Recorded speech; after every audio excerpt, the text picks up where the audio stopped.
Hello, hello, welcome. We are here live for the Reignite Your Soul Podcast, Season 2. And I am so excited. We are doing them here live on Instagram. Hello. How's it going? We have our very first guest here on the podcast, Melissa Byers, and am I ever excited? Hi, Sylvia. Hi, everybody. Hope that you're all doing absolutely incredible. Thank you so much. I appreciate you. I did my makeup for you guys. Awesome. Okay, so I'm going to join. I'd love to know where everyone is coming from. If you want to put it in the comments where you're coming from in the world. Hey, girl. This is so great. So Melissa and I haven't seen each other in so long. Yeah. And we just had a little phone call before hopping on this live. And I was like, I'm going to call you because I want this to be like when the bride is walking down the aisle and it sees the groom for the first time. And I'm like, girl, you're looking fabulous. And I was like, you better bring me that rose that you promised me. Okay. I did, look. Feeling it. Right? So awesome. Since we've been on here, I think, you and I haven't connected for quite some time. This just feels so yummy. So yummy. Mm-hmm. I'm excited. It's, I love our friendship because it's like, we kind of do that. And I'm like that with all of my good friends. It's like, we kind of like ebb and flow because we're all so fucking busy with life and like flowing and like having like our personal lives and our businesses and all of this other stuff going on. And it's like, it's really nice when you can just flow with things and like check in and just be like, yo, like what is going on? How are things? Yeah. So we decided to do it live here on a podcast. This is new to me too. I've never ever experienced anything like this before where you're actually bringing the podcast to Instagram. So I'm just curious how that's all going to unravel. And I'm excited that I am the first guest to attend this. So Right? I'm just excited to see this all unfold and unravel. And who knows where this is going to take us. I know, right? I honestly, like, I just had that random idea of doing that. I've had the idea for a while to do it like live here on Instagram because it's always so much more fun when you have people there in the comments, engaging, asking questions. Like, I feel like it just really gets the energy and the conversation going. So if you guys are in the comments, say hello. Let us know that you're here. And if you guys are catching the recording either on the podcast or on the YouTube, then you can come to the Instagram page, Laura at Laura Plahuta, and come and check out when the next live episode is going to be so you can watch it live and engage in the comments. And at the very end, we are going to be asking somebody to come on a request to join us live here on. And you can ask any questions. You can just join in on the conversation. It'll just be super fun. Mm-hmm. So without further ado, I would love to introduce the amazing Melissa Byers. And we've known each other, for like maybe 6 years now? Yeah. 6 years now, yeah. In a minute. A lot of minutes, a lot of moments. It has been a whole lot of moments. And yeah, and we met kind of when we were with Isogenics. Yeah. And it's been a long time since then. And it's funny because even back then, like, I don't know, I feel like that was kind of my expanding moment into entrepreneurship. And it's been quite the freaking journey since then. And I'm just so excited that you're here. And it's been so nice seeing like how you have kind of transitioned into where you are right now. And that was kind of like the expander into entrepreneurship. So I'm super happy that you're here. Melissa is like amazing, guys. She is just like so awesome. She's a mastery method certified coach. Sorry, I messed that up. And she's just amazing. So I'm excited for her to be here. You know me, I don't really like do things with labels. Yeah. I'm not really one for labels. I'm just like, she's an epic human. She has lots of wisdom to share and we're just going to have an epic chat. Yeah. I love that. So do you want me to share my story? Do you want me to eat? I would love to, yeah. And how I transitioned over? For sure, yeah. So it's interesting story, absolutely. And I'm sure that there'll be some value into it as well. So, I truly believe, at least for me, and I'm speaking for myself, is that I've always innately had this deep knowing that entrepreneurship has been something for me. And, it really, really started when I was a child. I would say I would question absolutely everything. I would question adults. I would question my thoughts. I would question my environment. I would question my teachers. I guess you could put me in like the label of a rebel, I guess, if you want to identify something. You know, but I've always had a lot of resistance around people and the way that they lived and the way that they saw life. And, you know, and I'd say back then that was a part of me that started to deny, and I rejected it and I abandoned it. And as I evolved, I started to fall into the societal norm, right? And I know a lot of us can speak for themselves when it comes to that. So I kind of lost myself along the way. So when I was probably about, I was probably 19 years old when this started. I found this incredible band, had eyes, dark hair, was absolutely in love with him. He was just, you know, I guess they call it the limerence. We just fall in love. It's all the beginning. It's the nuance. It's the love. It's the excitement. And hi, Sasha, hi, beautiful. Love that you're here. You know, but what I noticed over time, and you know, there was a lot of patterns that were showing up in our relationship, and there would be, you know, domestic violence, and you know, as a result, I started to not feel worthy, and I had no idea what to question anything. Kind of just transitioned that, and that's who I became, identified myself with, and I kind of lost my along the way. So I dated for many, many, many, and it probably wasn't until I was 26 years old, and I had a child with this individual. And what happened was, I remember this distinctly, so I'm going to share this because I think there's so much beauty to this, and I'll transition to entrepreneurship. I was 26 years old, and we're driving to Montfort's. Actually, I was driving to Montfort, and I remember my phone just blowing up over and over again. And Melt, it was just going over and over and over again. And what happened is I remember parking in the parking lot, and I'm looking down the phone, and there's just all these messages going on and on and on. It's just like, you know, she's prettier than you and dating someone else, you're not worthy. And it was just all of those scripts and those narratives that I've been living in for so many years. And I remember just looking down at the phone, and tears just started rolling down my eyes. And I just remember that moment. So I just put my phone aside. I got my Montfort car, and I drove down the street. And at the time, my mother was actually watching my son, living in a downstairs basement apartment. And my son was 5 years old at the time. And I went down to the basement, and my mom looked at me, and I had tears in my eyes. Like, honey, what's wrong? What's wrong? Something's wrong with you. And I said, no, no, no, it's okay. And she's like, no, you know what, Mom, I just need a minute. I just need a minute to myself. And Cohen's like, mommy, mommy, mommy, mommy, like grabbing me, just needing my attention, right? Mommy's home, mommy's home. And I was like, 1 second, honey, 1 second. Obviously understand what that looks like. So my mom took me aside, and I remember walking into the room. And at the time, my bedroom had a fireplace. And I remember just the messages going on and on and on and on and on. And I took this abuse year after year, year after year. I remember sitting in the bed looking at my fireplace, and I just started crying. I just remember just like literally just putting myself in a ball, just rocking on my bed like nonstop. And my mom's knocking on the door. I'm like, I'm okay, I'm okay.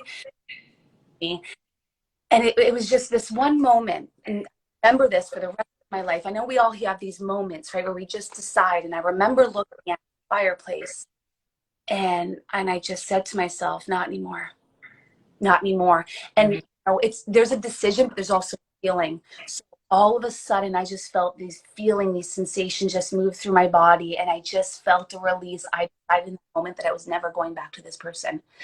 And I remember just wiping my tears off and just standing up like I've never stood up before. It was like this posture. I can't explain it. I wish it was like I had this posture. And I remember opening the door, and my son's like calling at me, and I just went down to him. I just looked at him. I said, everything's going to be okay.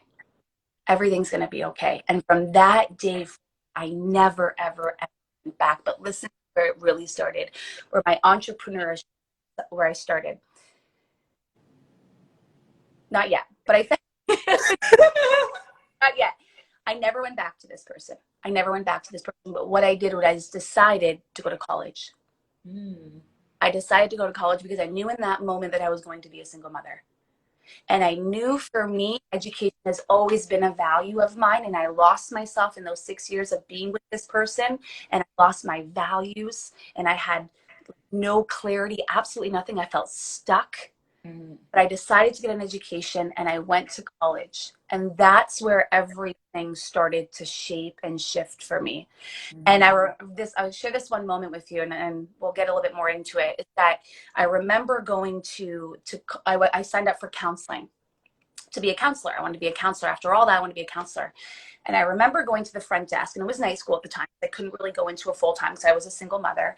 And I remember going to the front desk, and she looked at me and I said, "Hey, I'm here for counseling. I'm sign up." And she looked at me and she's like, "Honey, we called you. Counseling's canceled. Like, we're not running the program anymore." And I looked at her because I decided I was going to leave this relationship. I was going to be a single mother and I was going to get an education no matter what. I decided. And I looked at her and I said, "If you don't mind," because I'm very respectful, I said, "Can you look down at your sheet and find something for me?" She looked down and she said, "Okay, there's a course for addictions." So I learned about mental health. I learned about substance use. I learned about all of the things that I was experiencing. I learned about the cycles of abuse. That's where everything started for me. And then from there is where I slowly transitioned into the agency. And there's so much beauty in here. I slowly transitioned into the agency. This is where my entrepreneurship started. And then from here, I noticed there was a lot of gaps on a macro level that I couldn't fill in a micro level. I couldn't even bridge the gaps. I'm like, me as an individual cannot bridge these gaps. Like, it is impossible on an individual basis for me to ever fill these gaps. So I decided to leave. And that's where my entrepreneurship journey really started. I said, let's go, let's play. I knew since I've been a child that this was meant to me, for us. Let's go. Yeah. Wow. And thank you for sharing all of that. It's so incredible. Like, humans are so resilient, and like the things that we move through and the things that we just like continue going, and having Cohen, your son, like to have that reason to continue going on and to go back to school and really like follow that. But it's interesting that you mentioned that desire and that drive was deep within you right from when you were a child. Yeah. It's funny. I took entrepreneurship in high school. And I didn't really connect dots, but I remember this gentleman, very good-looking gentleman. I remember this gentleman. He was a teacher at the time, and he was an entrepreneur. He was living the life that he was teaching.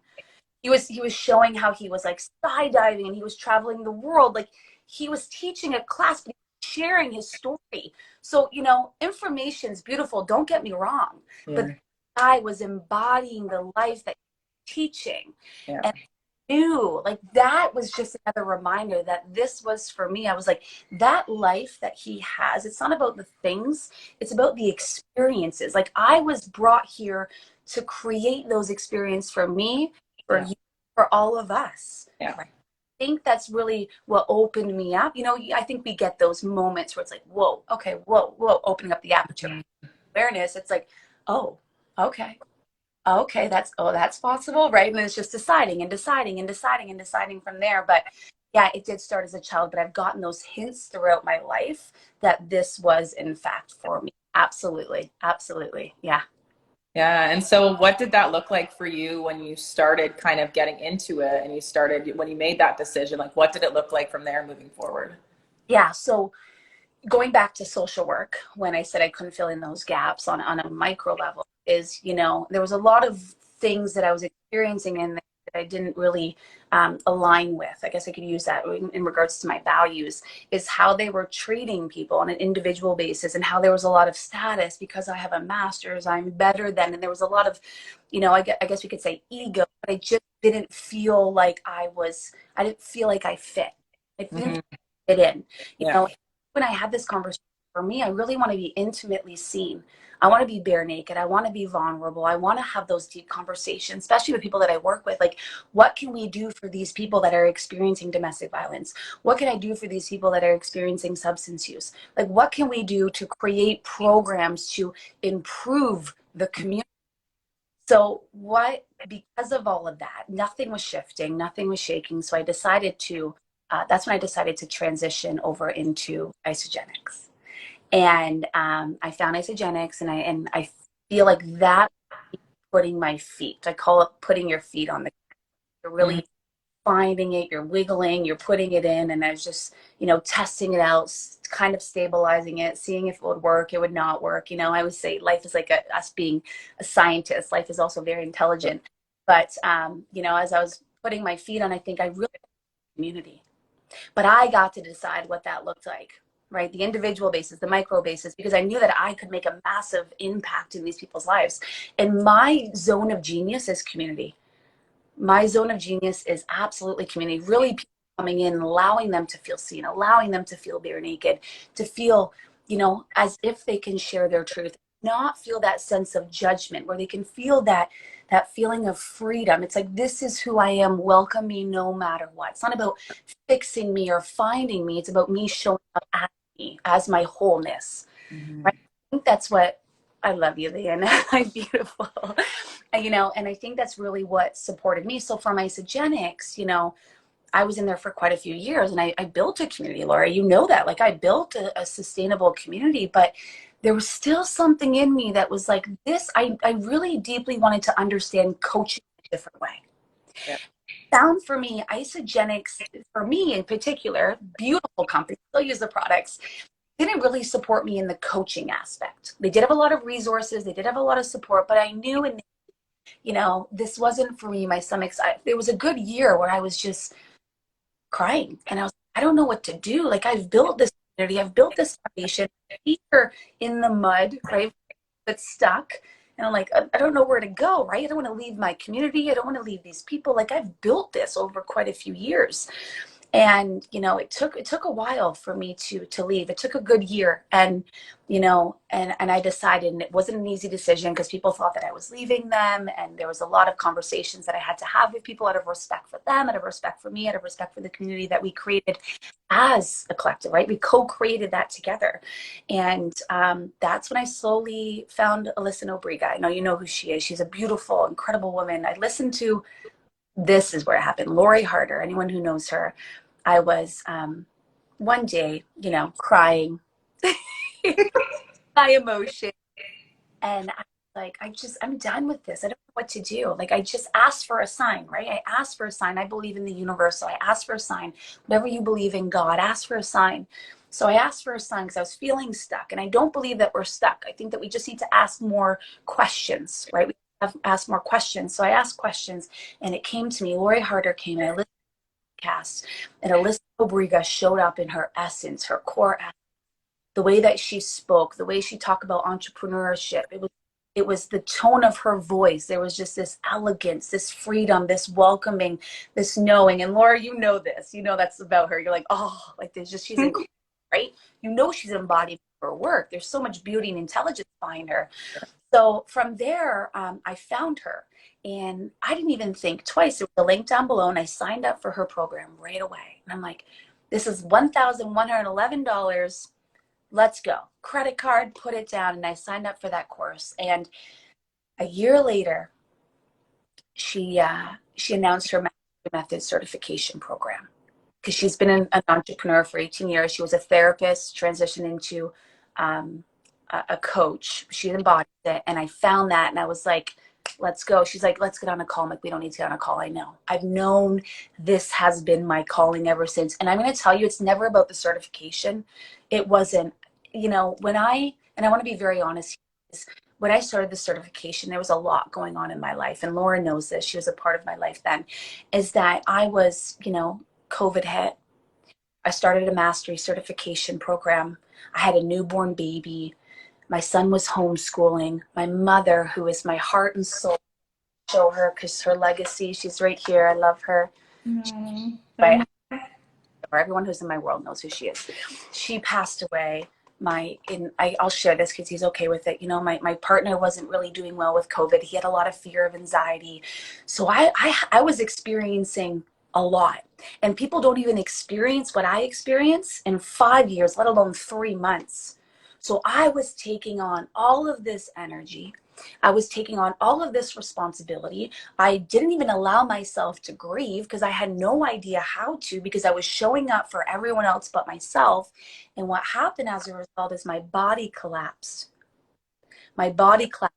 Learning about somatic body integration, because I didn't give myself the time and space to actually embody it, I collapsed. And I remember this happened at 3 a.m. It was 3. And I remember being by the toilet. I'm like, oh my God, I have COVID. I have COVID. It was in March, so we didn't know what's going on. I'm like, oh my God, what's going on? I'm freaking out. I have a newborn baby. Mom's passing away. It's insane. They come in and they look at me and they're just having a panic attack. You need to slow down. Like, slow down. And I'm like, that changed my entire world. That changed everything for me. That was another decision. And I don't think that you need to be in a state of drowning or to decide that you need to feel and do better for yourself. But at that moment in my time, because I was taking on so many bricks and it was just literally pushing me down, I say it's like resistance, like a ball pushing you down. And I just allowed myself to go with it. My body just exploded. Yeah. And, you know, that's what really changed everything for me for entrepreneurship. That's when I'm going to embody this work. I'm going to show up. I'm going to grieve. I have no idea how to grieve. I have no idea what that even looks like. I am so scared to grieve. And, you know, but that happened about 2 years ago, right? Maybe about 2 years ago when that happened. And ever since then, you know, we've had our ups and downs. You and I have talked about this, right? Entrepreneurship isn't easy. We can go into this space. There's been a lot of ups and downs, but I think that the important thing, if anyone's watching right now and is thinking about being an entrepreneur, is it's important to refine, that we are always refining. Right? That's the thing, is we don't understand that. We don't go into entrepreneurship and it's a straight path.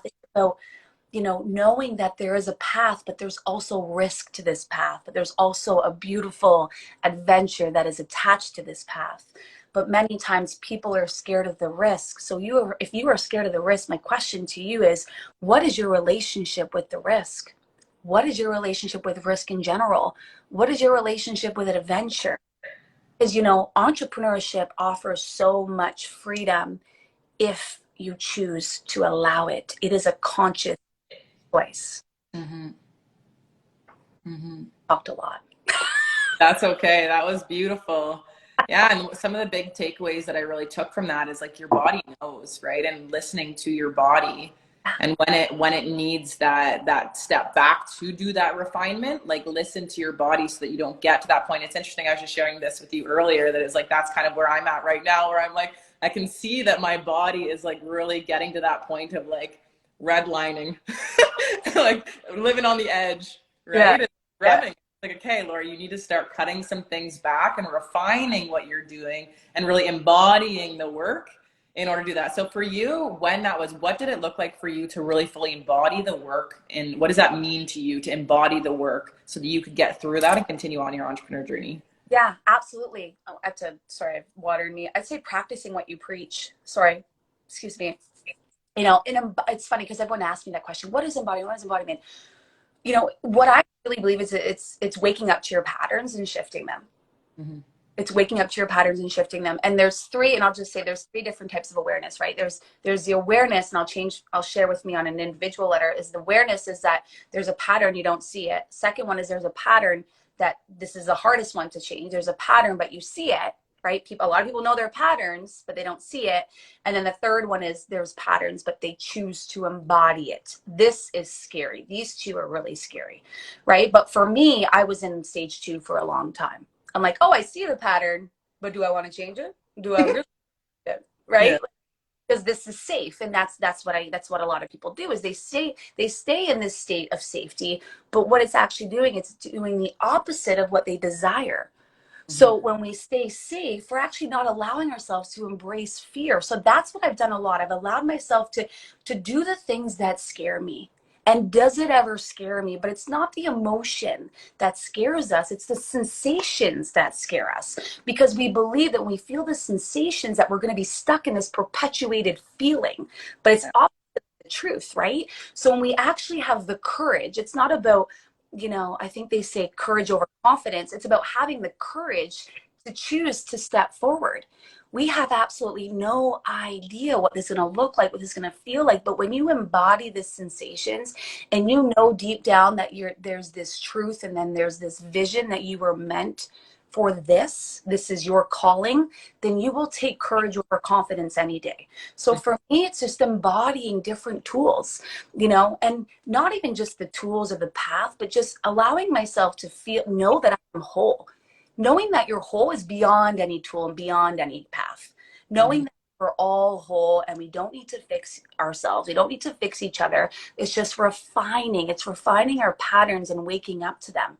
Because when we can wake up to our patterns, we will create an entirely different life. We create more clarity. We create more freedom. We actually start to live in alignment. And alignment for everyone is completely different. But we know when we're on the path that feels good.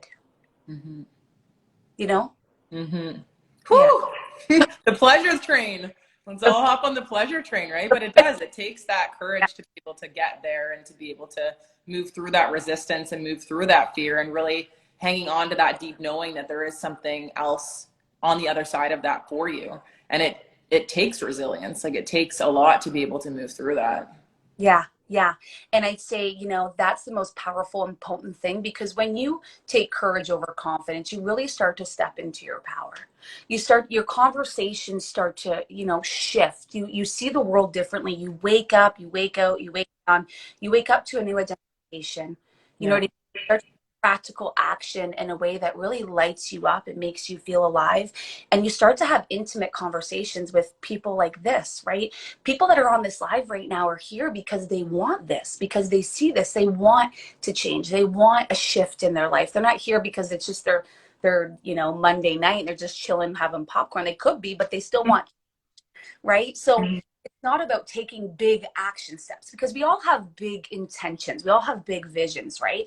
But the most important thing is just breaking it down in micro movements. Because the big picture, that's where our nervous system starts to go like, ooh, and then we start to go back into fear, and then we play small. And what happens when we play small is we're actually doing the opposite of what we want to do, the path that we want to walk along.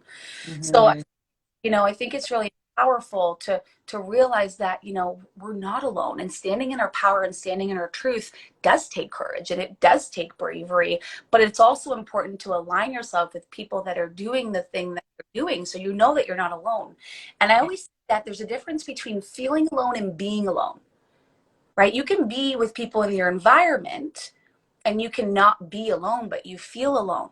So it's important to find your community of people that hear you, right? That want to be intimate with you, that want to have those deep conversations with you, because if not, then you're going to start feeling alone. Yeah.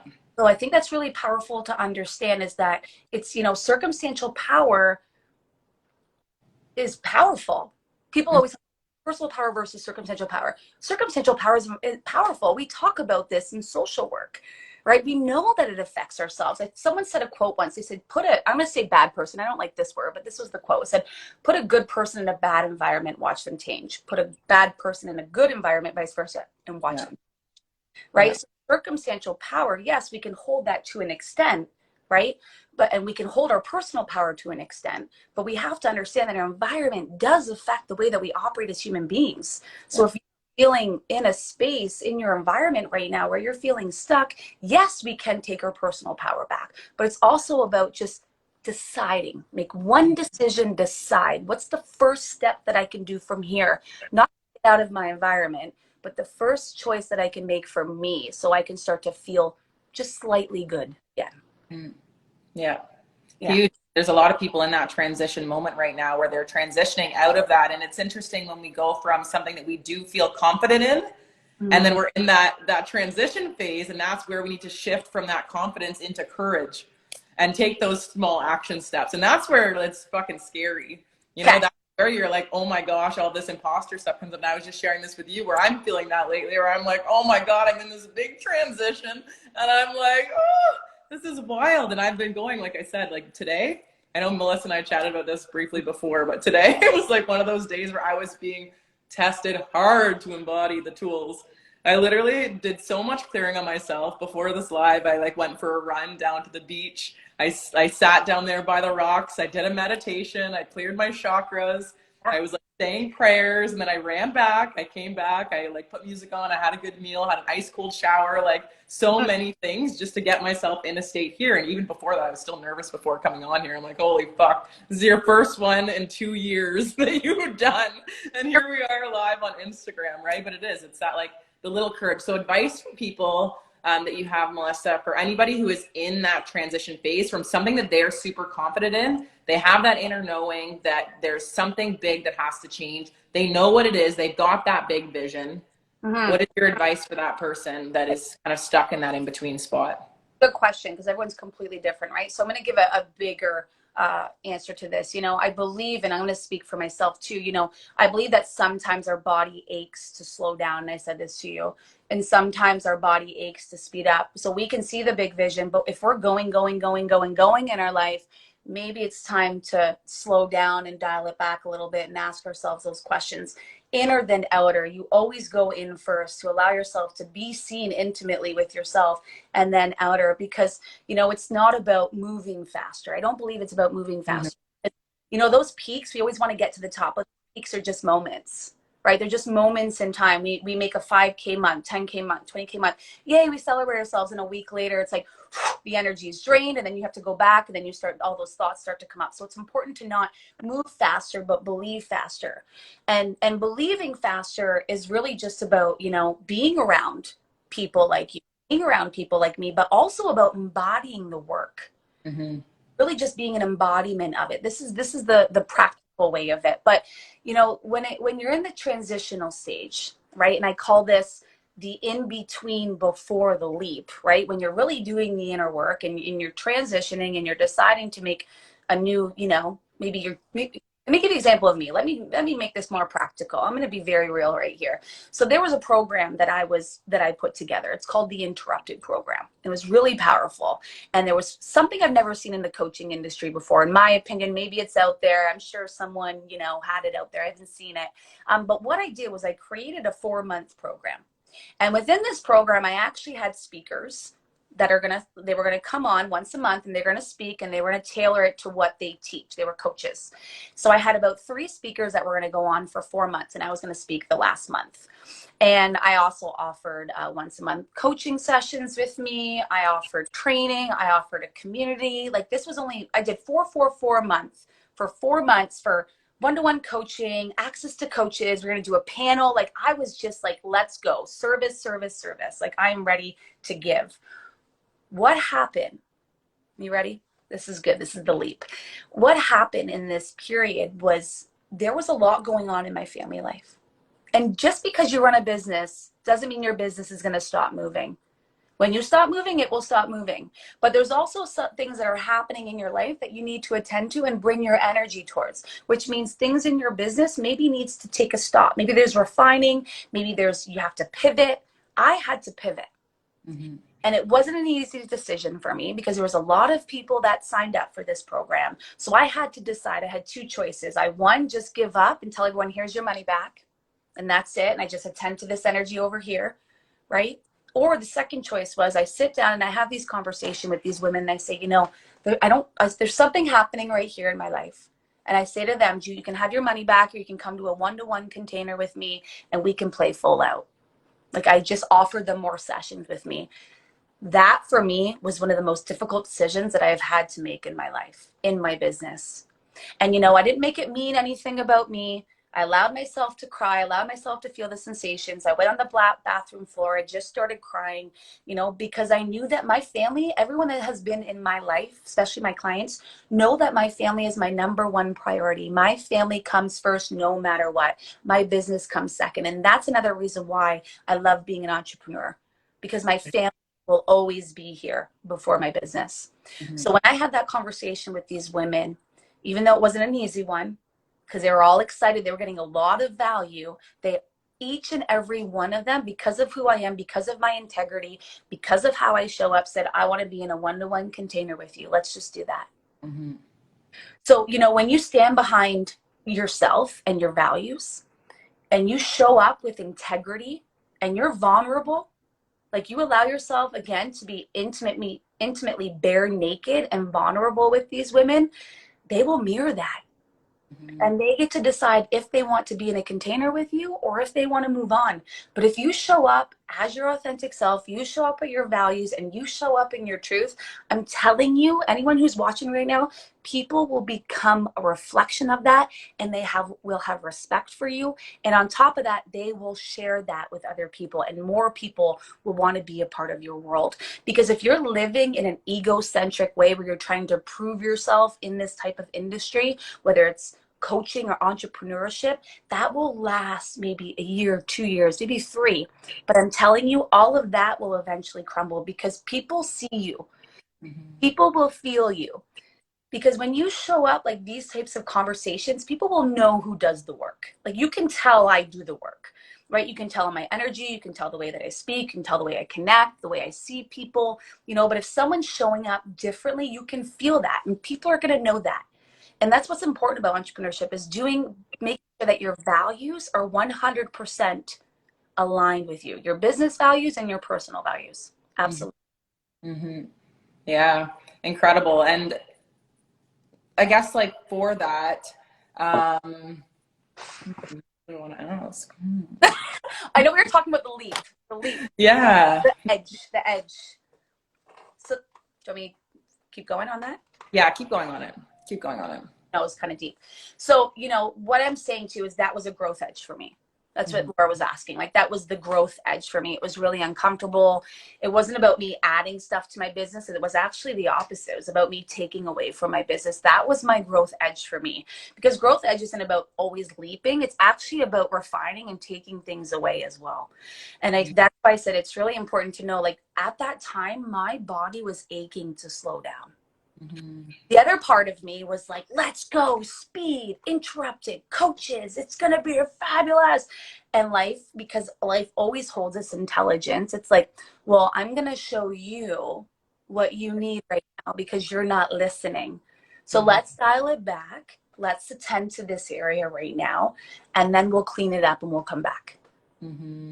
Yeah. I think too, like, I'm kind of like just reflecting inward on my own journey too. And I'm learning so much from this conversation, because it's like, I shared that too, where it's like, I have so much stuff going on that I'm like, okay, Laura, we need to refine kind of what's going on. And if you're anybody like me, it's like, I just get so excited about so many things. I know you're like that too. And it's like, sometimes it gets to that point where I'm like kind of that red line where it's like, I need to get to that point. Yeah. And it's interesting because in the past I used to like push myself way beyond that and not be able to recognize the signs in my body of what it actually felt like until it was too late. Yeah. And that's the thing too, right? We push because society believes that if you do more, you are more. Yeah. Right? Like, and I know this is like for the overachievers right now, like we always attach our worth to work. That's actually opposite of truth, right?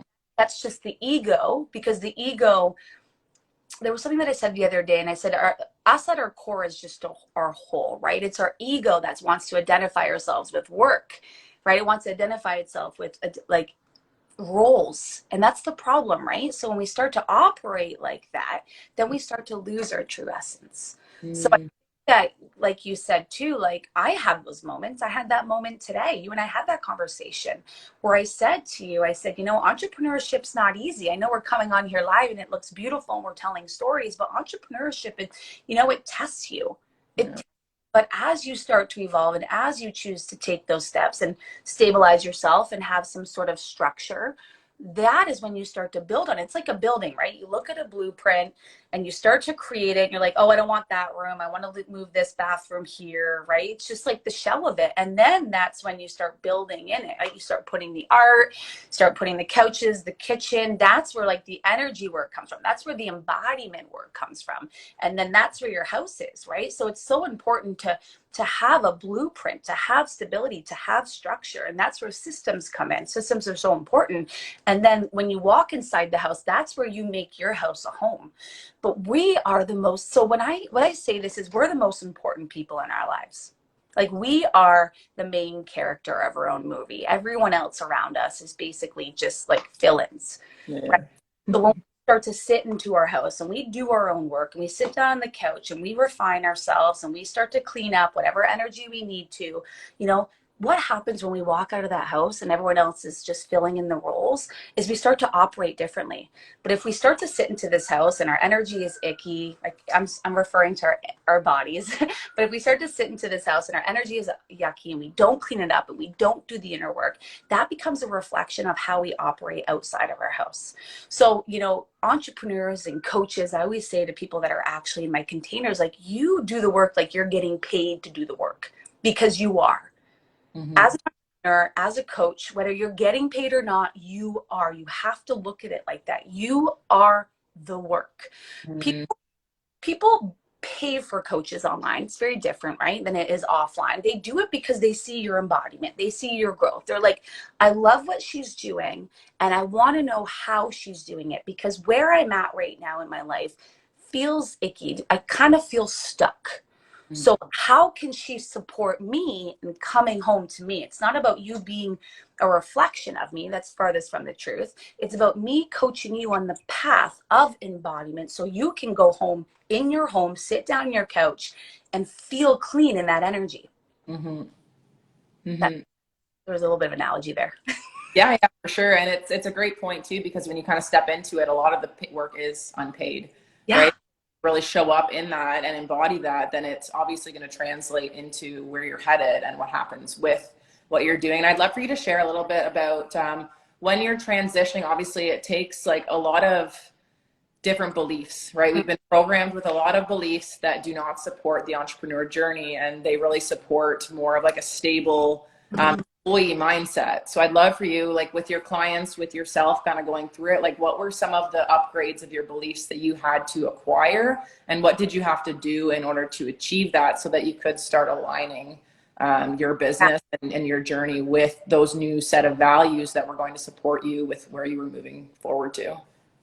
Good question. So I question them. Remember I talked about questioning them. So what I usually do is I'll sit down and I question beliefs daily. Like I sit down every single day and I question my beliefs. I'll write them out. Like if there's something that's going on in my head, I will write it out and I'll be like, this is my belief. This is my belief. What fear is coming up for you right now? Right? Like I have a goal and what's your fear around being seen? Mm-hmm. Fear about going live? What's your fear about leaving your job? Simple question. And I'll just write out all of the beliefs. This is my fear. This is my fear. This is my fear. This is my fear. I'll do it to the point where like I don't have anything else to say. Yeah. Got it all out. I've regurgitated it. It's down on my piece of paper. Let's go. And I take the most charged belief.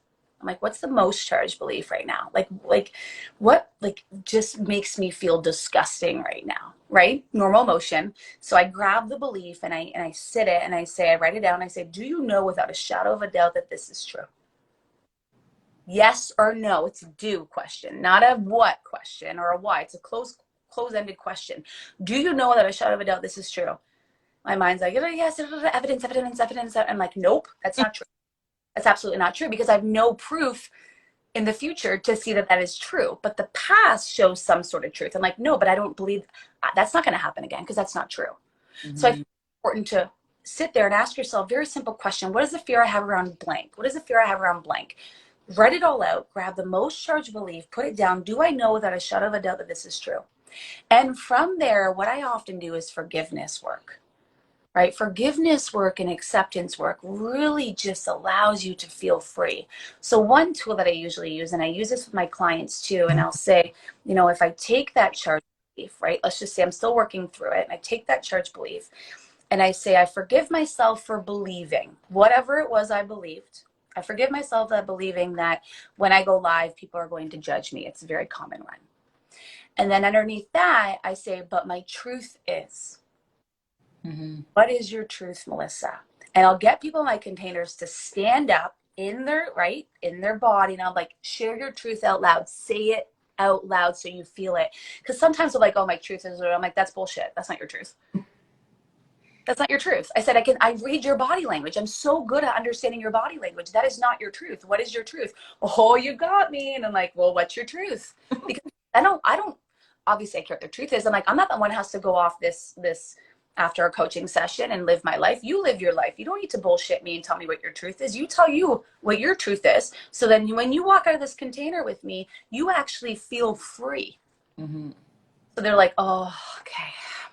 I forgive myself for believing. They do it again, right? My truth is, and you can just see the power in these people because Mm-hmm. that's the truth.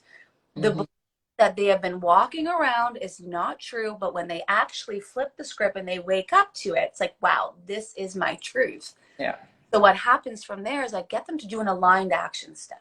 Because this is important, because real change is behavior change. I don't want to sit there and do affirmations all day, especially if you're not feeling it into the body. Real change is behavior change. So at the end, I'm like, okay, so let's create an action step based on everything that you shared, based on all your truths. And then they take an action step that aligns with them and their goals. So if the fear at the beginning was fear of being seen, because coming on here, they're going to be judged. And their truth is that they're not scared of being judged. They know that this is their vision. This is their passion. They're just ready to share their truth in their heart. At the end, their live action step may be like, I'm going to go live. I'm going to do the very thing that scares me because, you know, I always say that the cave you fear the most is the cave that holds the treasure. So as soon as you slowly walk into the cave and you find the treasure, you will feel free. So when someone is scared of going live and they go live and they just share a 3-minute live about their story, about their truth, based on what I went through, this is my truth, this is my story, and they get off, that feeling is undescribable. That feeling is undescribable. I've seen women not because of that, but a lot of things. I've seen women completely change in my containers, like day and night, because all of that conditioning is just occupied. That's all it is. That's all it is. It's not their truth. But when they live into their truth and they wake up to it, remember, wake up, wake down, wake out, that's when they start to live differently, move differently, see differently. It's like, woo, this is truth. This is truth. Yeah. And that truth opens up in the body and it feels expansive. Like, you know, when you hit that truth. Yeah. I love that. Do you want to just repeat those steps just very clear and concisely for everybody watching here and everybody in the comments? I would love to know what has been your biggest takeaway so far that you've taken from this conversation, because there is so much here. So much here. I know I'm going to be listening to this back and like, taking notes from all of your freaking genius. I love you. So yeah, if you want to just repeat that back about actually going to your journal, writing down all of your fears, being able to call yourself out on what your beliefs are, whether it is true, whether it's not true, and then the forgiveness and all of that. Yeah. So this is a short sort of version. I usually do like a 45-minute one, but this is a good short version for you, right? If you want to get just in and out, like 5 minutes every morning. What is the biggest fear that I have around? And then fill in the blank. And then write out all of your fears, all of them. What is the biggest fear I have around being seen? What is the biggest fear I have around leaving my partner? What is the biggest fear I have around leaving my job? Whatever it is, fill in the blank. Underneath that, you just write out all of the fears, like all the fears, all the fears, all the fears. Take the most charged, most alive belief, and then ask yourself, do I know that I should have doubt this is true? Yes or no? Don't get in the mind, yes or no. Yes or no, that's it. And then underneath that, you say, I forgive myself for believing. What do you forgive yourself for believing? What was that charged belief that you were believing? And then underneath that, you'll say, my truth is. Well, what is your truth? There's a reason why you want to leave that job. So that will be attached to your truth. But when you say your truth, you really got to stand up and you got to feel it. I even encourage you to scream out loud. So this is the belief that I tend to do. There's also another exercise that I tend to do about embodying more of the sensations in your body and recognizing patterns and beliefs, but that's another day. But that the belief one, it's a simple exercise that anyone can do. But I also encourage you to take all the charged beliefs and do it with each one. Like go through, if you have 10 beliefs around your fear, like bring it down, bring it down, bring it down. My truth is, my truth is, my truth is. Like you will just see a shift like that. Yeah. Absolutely. Yeah. Thank you so much for explaining that. And with that, like you'll notice, I know you can definitely relate with this too. And from what you shared, when we're in that kind of employee mindset and we're do all the time, that's where we need to create space in order to start having these lifestyle habits within our morning routine, within our evening routine, to actually sit down and do this, right? Because there's so many beliefs that we are there needing to crack in order to start shifting into that new way of being that's going to open up and expand things for us so that we can have that courage to then break through and to build that confidence as we kind of go through it. So you're just amazing, Melissa. I love that you said that, because it's true too. Can I share one thing there that I think will serve your audience? Okay? Because I know you and I are just going to go on forever. That the employee mindset to entrepreneur mindset is like big transition, right? So it's been years for me, and I'm still like, I still get fucking dragged back into it. I'm like, no, Laura, no. Wake up.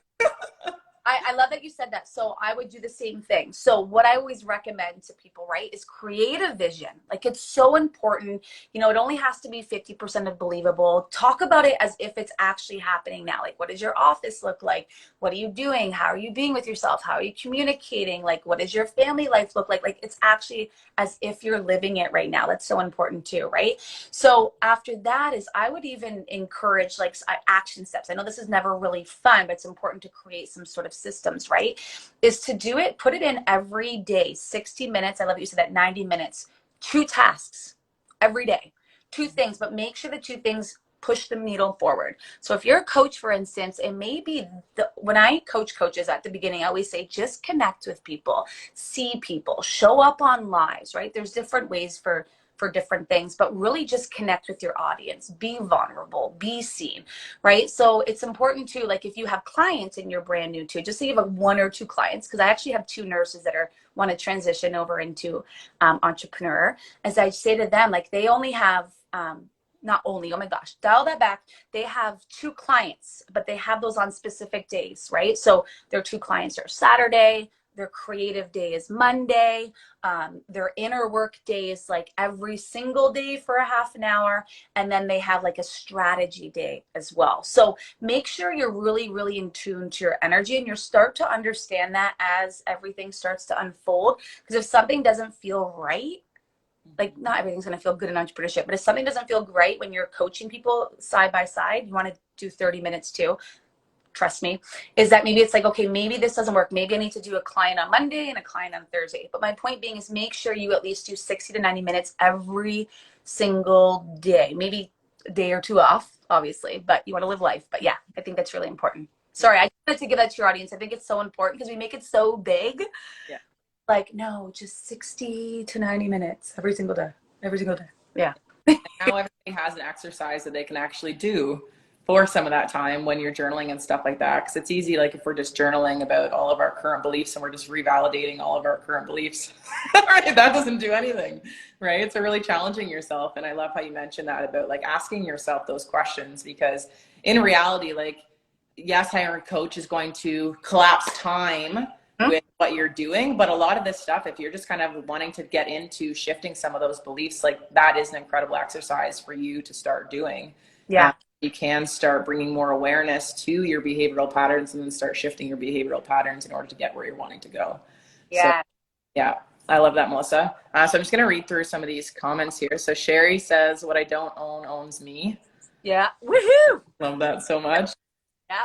And Andrea says, love the part about micro steps and love that the darkest cave has the best treasure analogy as well. I love all of this. Yeah, it truly does. All that shadow work of going back and finding those little wisdom and the little gems so we can mine them and take them into our present day life to be able to really like move forward and create all of the abundance that we want to seek. So I would love to know if anybody wants to hop on live with us. Does anybody want to hop on live to question to Melissa? Yeah, or a quick coaching. Up to you, Laura. Either or. Yeah. Yeah, let's do it. Or question. Whatever. It's like, how long is this gonna go? Yeah, I've got no oh, Amanda. I love that. If anybody wants to join us live, don't be shy.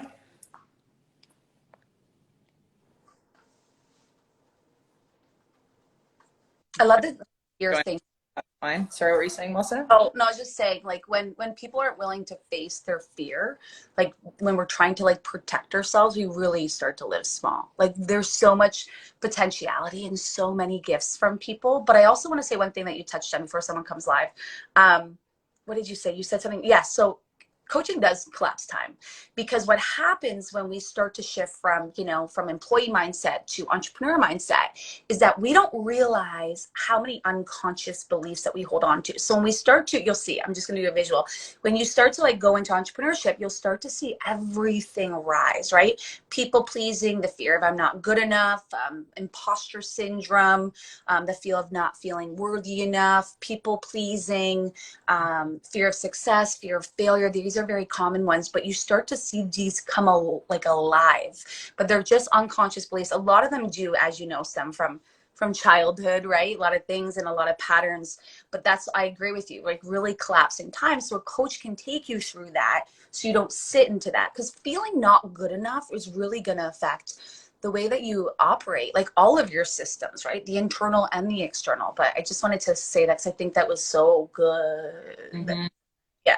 Yeah, and it's when we kind of come from that close structure of being an employee as well, when our routines look the exact same all the time, it can seem like there's that big shift of beliefs that happens in there. But then once you get into like entrepreneurism, those things happen so much quicker because it's more of a creative process that you're in order to bring that. So those, like, I know for me, like, I feel like every other day I'm having like an existential crisis where it's like all these things are coming up and I'm having to work through them at such like a fast pace that you learn to be able to shift these things at a lot quicker pace by implementing these things. And like Melissa said, like, it's all literally the micro things that happen on your daily basis and what your lifestyle then becomes.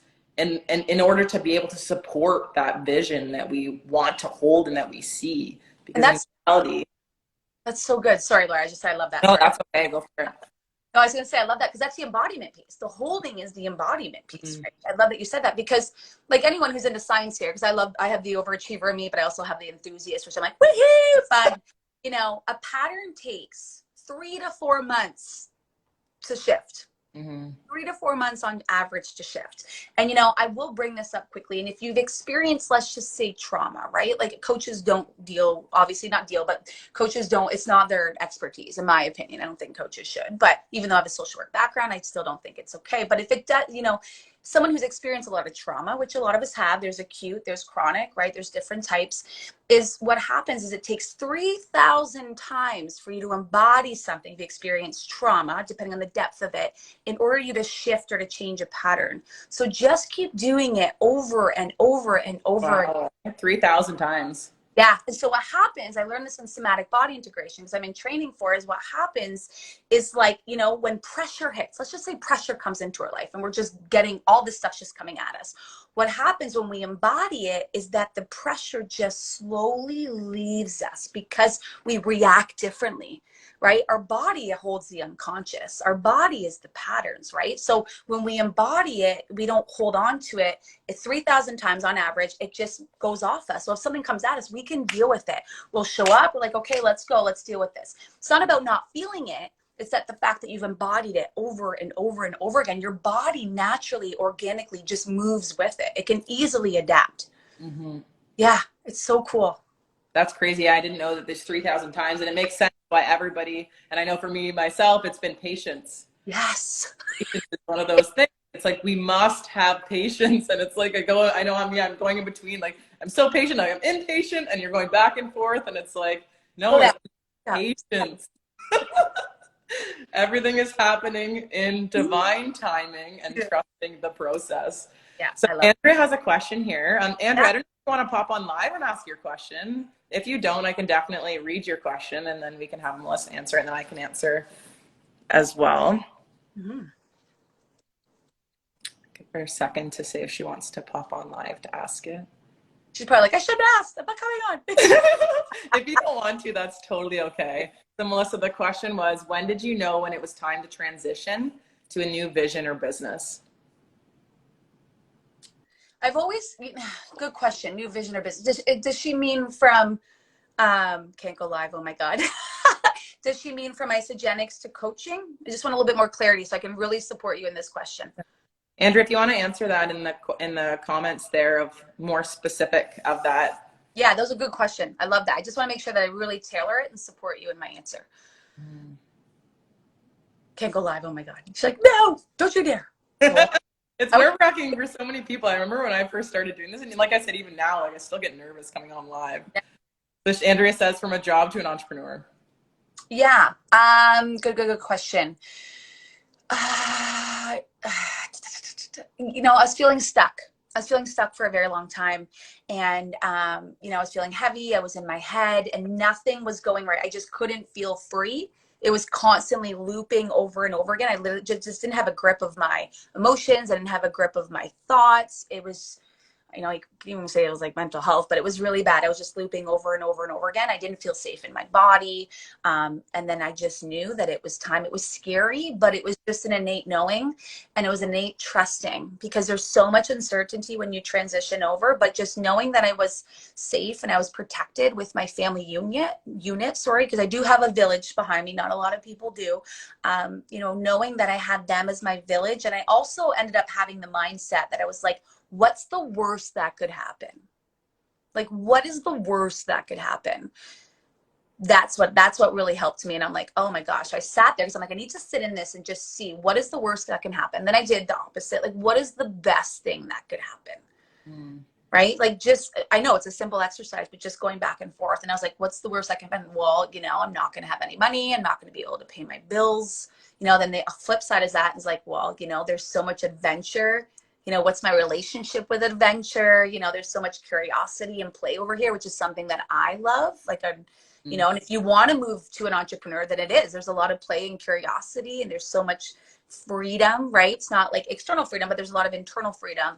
And then I would also ask myself, like, who's here to support me? So I also knew who was there to support me just in case, which is really important, right? Like, if you don't have, or, you know, if you're transitioning, it might be difficult for you to invest in, you know, a mentor or coach, but it's really important to know that you have someone, not a lot of people, because they're going to have a lot of opinions, right? You want to make sure that you trust someone, you value someone who really has your back as much as you have your own, and ask them, you know, this is what I'm doing right now. Just tell them, I just need your support, because there's going to be moments where I do fall, and I just need to make sure that you're there as my net to support me. Yeah.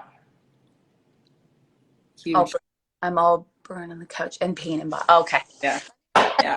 You know, if that supported you. That was a really good question. Really, everyone's very different, but I think it's important, you know, to go back. Love that. Thanks so much. Okay. Awesome. And it's pretty common, like, for so many people. I can share a little bit about my story with that too, Andrea. When I was transitioning from being a paramedic, and wanted to leave into entrepreneurship, a lot of it was just so that I could start my own healing journey. And I knew that was kind of the direction that I wanted to go. But like you said, my body started breaking down. My IBS started getting really bad. My hormones were all over the whack. My emotions were just like, I couldn't cope. My mental health, like, there were so many things that start showing up, and our body shows us these signs and symptoms when things are out of whack, right? When our nervous systems are kind of capped and we're needing that change, our body tells us, right? We've got a guidance system within us. And when we're feeling that pleasure and that joy, that's when we're doing things right. When we're not, we start feeling that discomfort within our bodies. And that is that thing where something needs to change. And for me, that was that big change where I was like, okay, there's something here that something's not aligning. And I knew I had to do something different. So that was kind of when I pivoted into what I was doing. Then I hired a coach right away, right after that. I had a lot of things kind of happening. It seems to be in my life, when things happen, they happen big, and everything just fucking wipes everything out. I feel like I'm in that transition again right now. I don't know why this happens to me, but like, when one thing changes, so many areas of my life change all at once. That's true. Yeah. And it's a lot, right? But it's like hiring a coach and being able to have that person for me to lean on and to learn all of these new tools and hold me accountable. Like, the accountability was huge, right? Because like, your family, your friends, your support system, like, really everybody has so much shit going on in their lives that you can't really hold each other accountable to the same extent as a coach will, right? Like, that's their job. You're paying them for this. So being able to invest in somebody to hold you accountable for it, for me, I needed to do that. I've had so many coaches. I worked with Melissa for 3 months a couple years ago as well, and that was amazing. And it's like, even after that, I had another coach. Before that, when I first left my paramedic job, I had a coach. And it's like, it's really like having those people that you can lean on to hold you accountable, because we will give up on ourselves. We will, when all those doubts and those fears and all that shit comes in and your body starts contracting, like, oh my gosh, you just want to stay in bed and not get up. Yeah. a lot Yeah. of the time, right? So having that person there to be able to do that, and having your family on board to Mm-hmm. be able to keep you going in that vision and in that showing up for yourself every single day as you continue to build that. Because whatever the vision is that we see long term, it's like chances are it's not going to look the way that you think it's going to look. Like you think it's going to look one way, and then you're Yeah. like so shocked that it isn't, and you Yeah. got to just release control and just live in the present moment and flow with kind of what's going on. But that's what it was for me, Andrea. It was just like that full body kind of breakdown, nervous system kind of tapping out for me to be like, yo, something big needs to change here in my life, and something has to shift. And I knew that what I was doing, I didn't see it as a long-term future.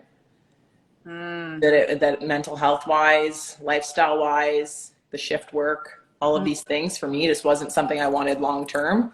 And I knew entrepreneurship could give me that freedom. It could give me time with my friends, my family, my loved ones. It could make me be able to allow me to prioritize my friends and family over, so I didn't have to keep missing Christmas dinners and all of these things. Like I get to go home now this weekend for Easter, and I just get to go, you know. My sister had her baby recently, and I got to go home and be there when she had the baby. Like she did a home birth, and I got to be there for the whole thing, to like witness it and be there and support her and just spend time. It's like all of these things were things that I would never have got the opportunity to do if I was still in that work environment. And it's really just hanging on to that vision of what it is that you want, because for so long it's like that's not what my life looked like. Now it's like it is showing up that way because of the consistency. Yeah. It's been what, like 3 years I think since Yeah. I did that, and it's like it's crazy. So yeah, just really listening to your body and following that voice that's inside of you that is like, go for it, and just keep getting So, resources and support so that you can keep moving forward, and anything's possible. absolutely. And you know what you said too, you know, if you want to give the example what you said, like mental health, your body, because that's the whole the intelligence, but it's, and I could give the analogy too, it's like pushing down a beach ball and expecting from it, right? You just push it down, push it down, push it down, and you're like pushing it down, pushing it down, pushing it down. All of a sudden, like you just burst, right? It's like, okay, just allow it, just allow it. And what happens? Everything, right? It's like the vast spaciousness, right? It's a different feeling. But when we start pushing against something that we're meant for, then it's just more contraction, it's more fear, it's more anger, more frustration. And our body can only hold on to that for so long. And when you suppress something and you put something under a rug, eventually when you throw up that rug, everything's going to come out, right? So I love that too, just the innate knowing. And sometimes it does get to a point where we have pressure, and our body does break down, and our mindset, right? And hopefully it doesn't get to that point for everyone, but sometimes it does, because us human beings are very scared of change. We believe that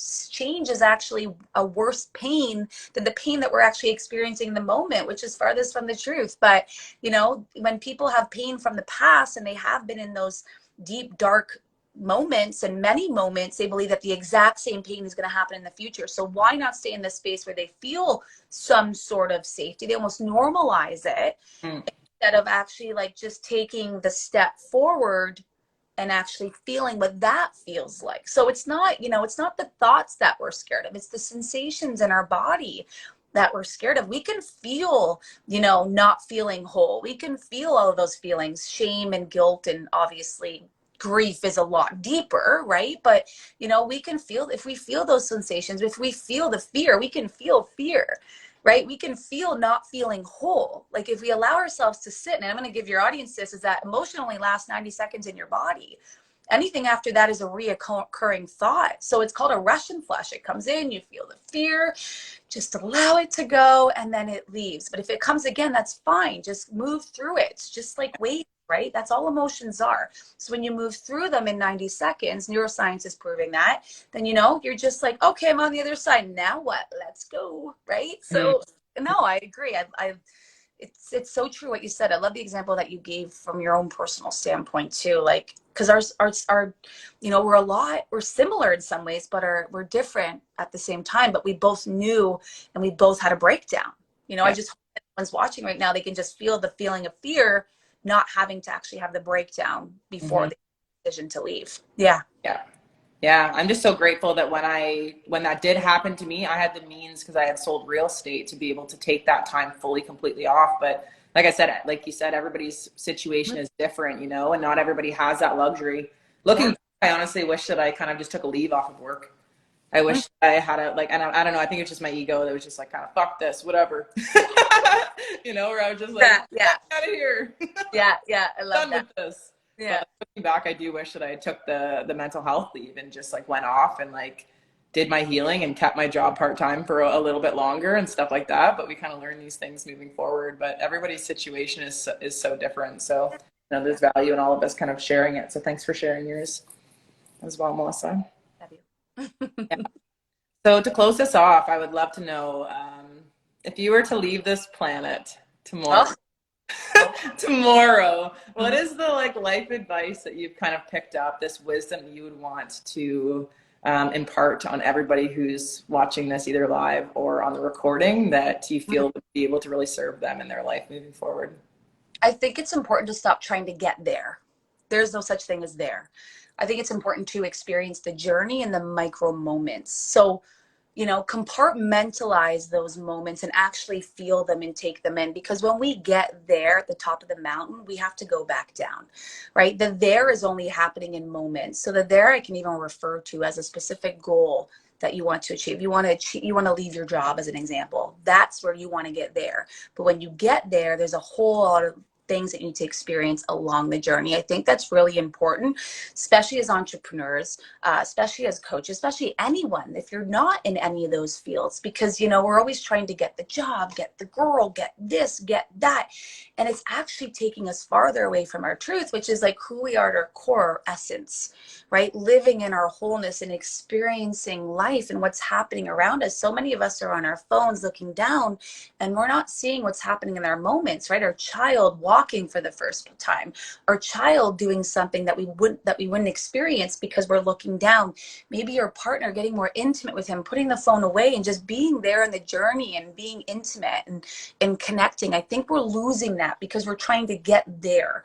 So that would be the important thing that I would say, because, you know, for me, I had to learn that the difficult way. I don't think us humans have to get there to feel, but you know, I think for me now, my other son, so who those have been watching right now, did manifest the man of my dreams after my first relationship. And I now have a second son. One's Cohen, who's 11, and the other one's Logan, who's 2.5. You know, I'm a different mom. I'm a completely different mom. And, you know, I am so thankful that I raised such an incredible man who's my first son, Cohen. And now Logan, I'm in the moments. Like I have those, you know, I experience anxiousness. I experience overwhelm. Like I'm just human, but I use my tools. I don't sit in it as often, but I'm really present with my children. And, you know, I always say to myself, what if I had $100,000 in my bank account right now? Would anything feel different? And I'm like, no, I'm not going to stress or burn myself out to have that much money in my bank account. Would I love that? Is there so much freedom behind money? Yes, if you attach it to the experiences, but not if you're not happy, right? So I think that's important for people to understand, is that happiness isn't about getting there. It's about being there. Ooh. Huge. Happiness is not about getting there. It's about being there. Just everybody just let that sink in. Yeah. That too. Yeah. Yeah. Amazing. Well, thank you so much for being on here, Melissa. I love you. Boom, Andrea says in the comments. Right? I know. You're just incredible. And honestly, like just following your journey over the last little bit, it is so inspiring, and you just keep going, you keep evolving, you keep moving forward, and the impact and the contribution that you're bringing to people's lives, it just inspires me so much along my journey as what I'm doing. And it's just really an honor to know you. And I'm just so appreciative that you took the time to come on here with all of us. And thank you to everybody that is in the comments. If you guys want to give Melissa some love in the comments there and just show how grateful you are for this live and all of the value that she just shared. I love you all so much. You're amazing. And Laura, I just want to, you know, before we jump off, to just say, you know, just the evolution in you has just been so beautiful. And it just shows other people what's possible because you go first. And I know you move with so much uncertainty, and I know you move with so much trust, right? But there's so much value and there's so much gifts that you are bringing to this world. So I just want you to know that I appreciate and value you so much, because women like us, you know, when we take a step forward, someone else steps in those steps and someone else is in front of us too, right? It's just about women taking steps over and over and over again. And that's, I think, the beauty and what's happening in the 21st century is that we're really allowing ourselves to have a voice, allowing ourselves to be seen, to know that, you know, we can have it all without trying to compromise anything. And I think that's the beauty of this journey, is knowing that we're doing this together, especially as women. So I just want to say I love you and I appreciate you. And I truly, you know, I value you as a friend. Yeah, thank you so much, Melissa. I'm like fully receiving that. And it's just like, yeah, it's been a journey, but it's amazing just being able to walk side by side. You know, like the hierarchy has fallen. Everyone's walking side by side and we're all rising together. And it just feels really good to be bringing that energy into the world, because I know that it's exactly what the world needs. So yeah, very grateful for you. I love you. Yeah, I love you too. And thank you to everybody that's on live here. Sherry says, so grateful. Sylvia says, thank you, ladies. Andrea says, so blessed to catch this live. We're so very grateful for you. And if you are on here live, or if you're watching the recording, this will be going up on the podcast, which you can catch on all of the major platforms, on Spotify, on Apple Podcasts, on Google Podcasts, and it will also be going on my YouTube channel. And if you are watching the recording of this and you want to catch the next one live and be here in the comments and pop on with us for the next guest live, then just check back to the Instagram at Laura Plahuta and you can check out when that is. And Melissa, I'd love for you to share how people can get in contact with you to really connect with you and be able to follow your journey and tap into any of the amazing courses and programs and everything that you're kind of bringing to the world. Yeah, I love that. So you can follow me, Healers Rising, in my private Facebook group. I am offering a lot more content moving forward, so I'll be there a lot more often. I am offering a free masterclass coming up. It's called Edge. I haven't actually shared it yet, so it's about your growth edge. A little bit like this, but more into detail. You can obviously follow me on my Instagram. I'll follow you back, and then you can find me on Facebook right now, Melissa Byers, Byers. I am opening. I'm opening a few spaces for one-to-one private coaching right now. I'm not offering any programs yet, but there will be some programs they're coming up soon, the next 2 months. So just keep an eye out. And I have done coaching with Melissa before, and you will get so much value and you will grow into like a person that you could never imagine doing work with Melissa. So yeah, thank you so much for all that you are, Melissa. I love you so much. And I will put all of the info that you just shared down in the comments of where this is, so that everybody can be able to tap in and follow you and magic that you're creating. But okay. Okay. Bye everyone. Mwah. Bye, Melissa. Bye, beautiful.